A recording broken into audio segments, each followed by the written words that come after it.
अब मैं आपसे पूछना चाहता हूं कि पिछले 10 साल में नरेंद्र मोदी जी ने कितने लोगों को रोजगार दिया है? 40 साल से सबसे ज्यादा बेरोजगारी आज है और हिंदुस्तान की युवाओं की जो शक्ति है, करोड़ों युवाओं की जो शक्ति है, वो जाया हो रही है। आजकल हिंदुस्तान का युवा जॉब नहीं करता है। आजकल हिंदुस्तान का युवा 7-8 घंटे मोबाइल फोन पे कभी इंस्टाग्राम देखेगा, कभी फेसबुक देखेगा। ये सच्चाई है हिंदुस्तान की और उसकी शक्ति जाया हो रही है।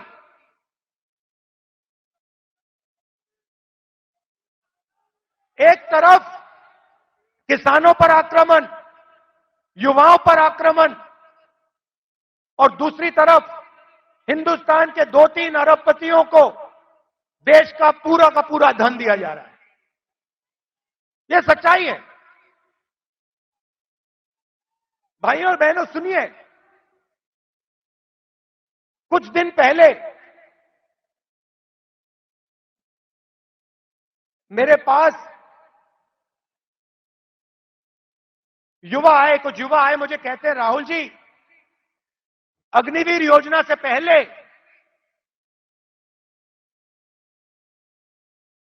हमें आर्मी में ले लिया गया था।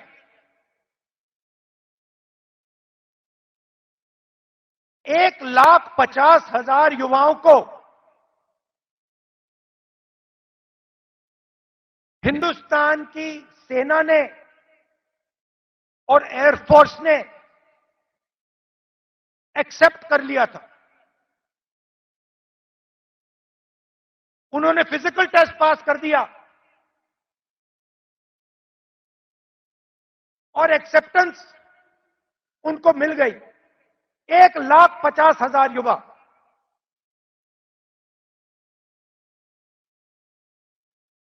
मोदी सरकार ने अग्निवीर योजना लागू की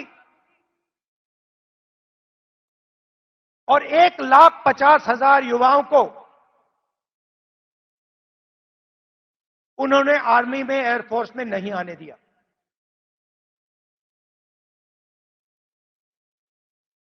देश प्रेम की भावना थी। रो रहे थे, मेरे सामने रो रहे थे।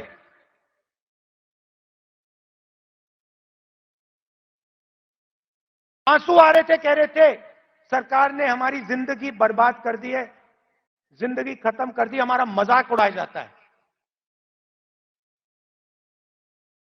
गांव में हमें झूठे सैनिक कहा जाता है। इतनी भी इज्जत नहीं रखी। उनको अग्निवीर योजना में भी नहीं आने दिया।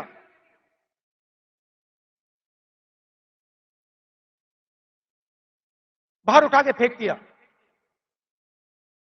फिर कहते हैं हम देशभक्त हैं।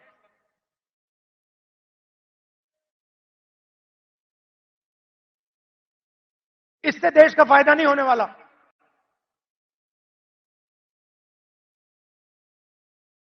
और पूरा का पूरा फायदा, देश का धन चुने हुए लोगों के हाथ में जाता है। मैंने पार्लियामेंट में सवाल पूछा, बीजेपी के लोगों से पूछा, हिंदुस्तान को 90 लोग चलाते हैं, आईएएस के अफसर हैं, पूरे बजट को बांटते हैं। पार्लियामेंट में पूछा कि इनमें से ओबीसी कितने हैं, दलित कितने हैं, आदिवासी कितने हैं। बीजेपी के लोग चुप हो गए। ओबीसी की कम से कम 50% आबादी है, दलितों की 15% आबादी है, आदिवासियों की तकरीबन 12% आबादी है।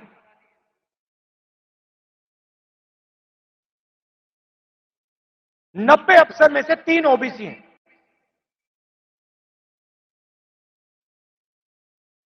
कैसी ओबीसी सरकार चल रही है? उनको कोने में बैठा देते हैं, छोटे छोटे डिपार्टमेंट पकड़ा देते हैं।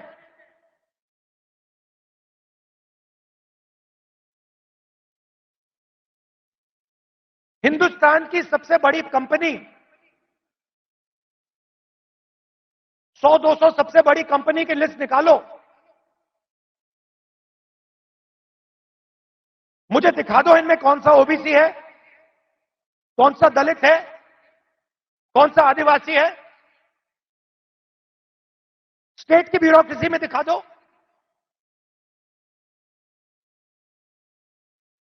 आबादी आपकी 50%,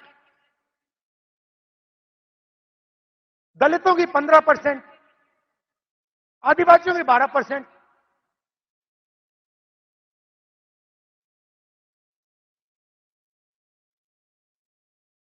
और भागीदारी आपकी कहीं भी नहीं।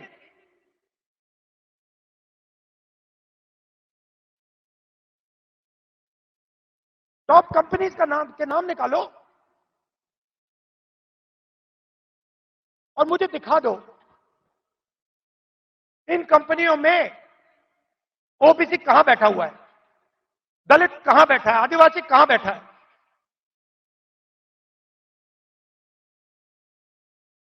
और ये सिर्फ, मैं आईएएस की बात नहीं कर रहा हूं, हर फील्ड में यह हालत है।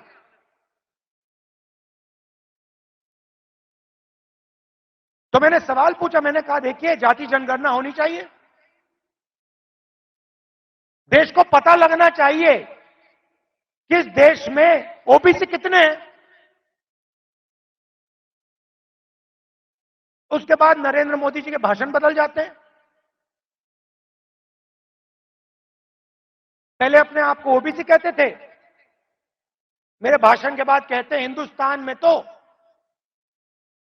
सिर्फ एक जात है, वो भी गरीब। अगर हिंदुस्तान में सिर्फ एक जात, तो आप ओबीसी कैसे बन गए?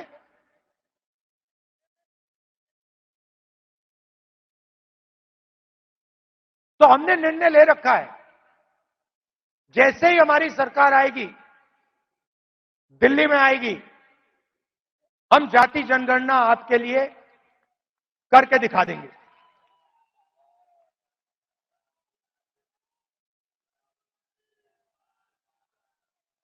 और देखिए, जो मैंने शुरुआत में कहा, यह विचारधारा की लड़ाई है। करोड़ों लोगों को बीजेपी की सरकार ने गरीबी में फिर से धकेल दिया है।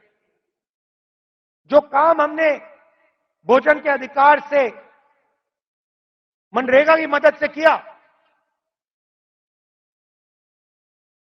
वो सब खत्म कर दिया इन लोगों ने। और हमें दो हिंदुस्तान नहीं चाहिए। एक हिंदुस्तान अरबपतियों का, मीडिया वालों का, सेलफोन वालों का, सपने का, उसमें कोई सच्चाई नहीं है।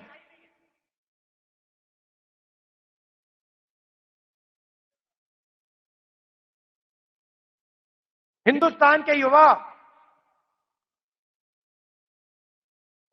सोशल मीडिया से जी नहीं सकते, कमा नहीं सकते। हिंदुस्तान के युवाओं को रोजगार की जरूरत है। यह काम नरेंद्र मोदी जी और एनडीए की सरकार नहीं कर सकती। यह काम सिर्फ इंडिया अलायंस कर सकता है,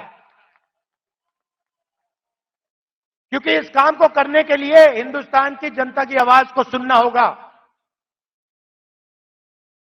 नफरत मिटानी होगी और इस देश को एक कर जोड़कर आगे जाना पड़ेगा। कन्याकुमारी से कश्मीर हम चले,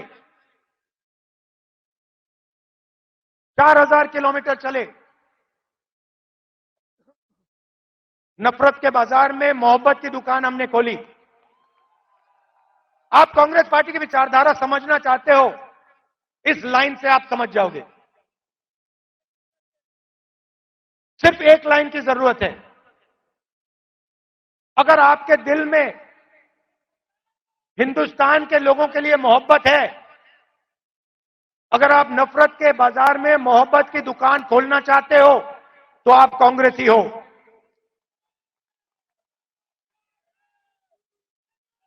मैं कांग्रेस पार्टी के कार्यकर्ताओं से आखिरी बात बोलना चाहता हूं। देखिए, ये जो पार्टी है, और महाराष्ट्र के कार्यकर्ताओं से खासतौर से बोलना चाहता हूं, क्योंकि आप स्पेशल हो। मैं महाराष्ट्र में चला, मैं जब भारत जोड़ो यात्रा में चल रहा था, जैसे ही मैं महाराष्ट्र के अंदर आया, मैंने सोचा कि देखो,